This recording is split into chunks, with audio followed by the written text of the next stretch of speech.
اور آخر میں فیصلہ یہ ہوا کہ مسجد حرام کے دروازے سے جو شخص سب سے پہلے داخل ہوگا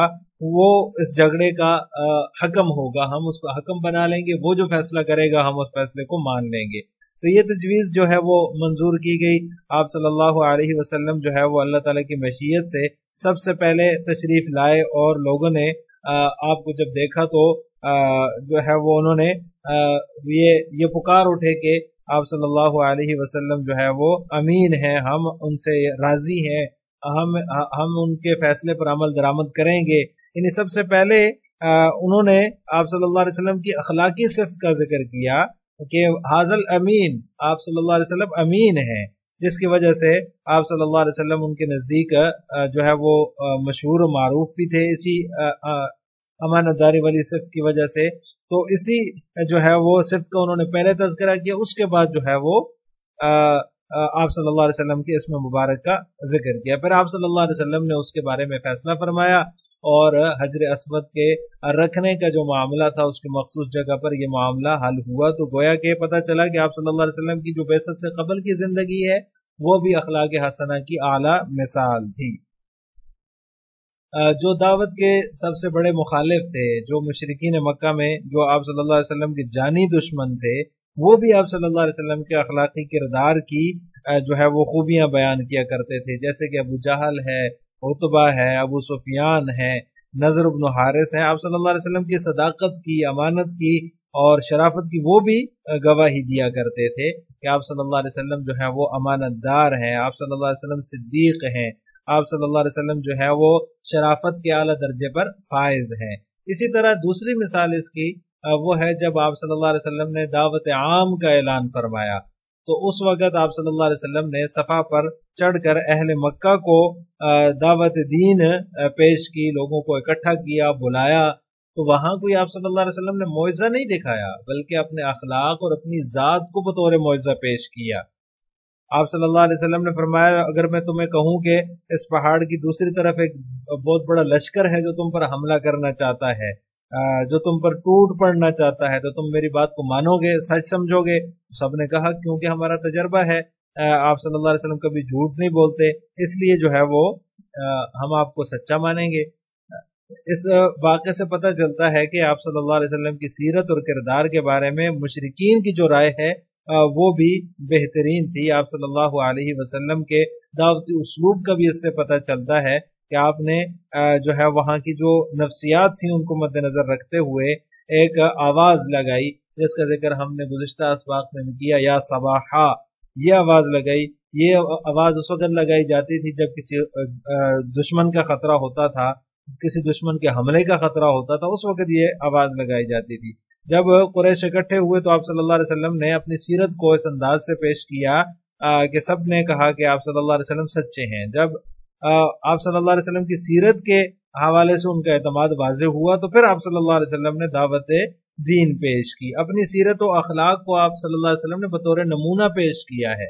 یعنی کہ اپنی جو ہے وہ سیرت جو ہے اس کی حقانیت، اس کی صداقت کو ثابت فرمایا جس سے کسی کو انکار نہیں تھا۔ اور اس کے بعد پھر آپ صلی اللہ علیہ وسلم نے جو ہے وہ جو قرآن میں بیان کردہ اصول دعوت ہے اس کے مطابق اسلام کی تعلیمات کو لوگوں کے سامنے رکھا۔ تو ان دلائل سے یہ بات ثابت ہوتی ہے کہ دور حاضر میں بھی دعوت میں وہی حکمت عملی اور منہج اختیار کر کے کامیابی حاصل کی جا سکتی ہے جو آپ صلی اللہ علیہ وسلم نے اپنی دعوتی حکمت عملی میں اختیار کی۔ تو جس طرح آپ صلی اللہ علیہ وسلم نے جو ہے وہ اپنے سیرت و کردار کے اعتماد کا جو ہے وہ اس کو واضح فرمایا سب سے پہلے، اور اس کے بعد پھر جو ہے وہ دعوت دی، تو اس سے پتہ چلتا ہے کہ داعی کے اندر خود بھی عمل پیرا ہونا ضروری ہے داعی کے لیے، کیونکہ جب وہ خود عمل پیرا نہیں ہوگا تو اس کی دعوت کے اندر، اس کے ابلاغ کے اندر وہ تاثیر نہیں ہوگی جو داعی کی دعوت میں ہونی چاہیے، جو کسی مبلغ کے ابلاغ میں ہونی چاہیے۔ تو دور حاضر میں بھی دعوت میں وہی حکمت عملی اور منہج اختیار کر کے کامیابی حاصل کی جا سکتی ہے جو آپ صلی اللہ علیہ وسلم نے جس دعوتی حکمت عملی سے جو ہے وہ اپنی دعوت کو پیش کیا اور اس کو اپنانے کی تلقین بھی فرمائی۔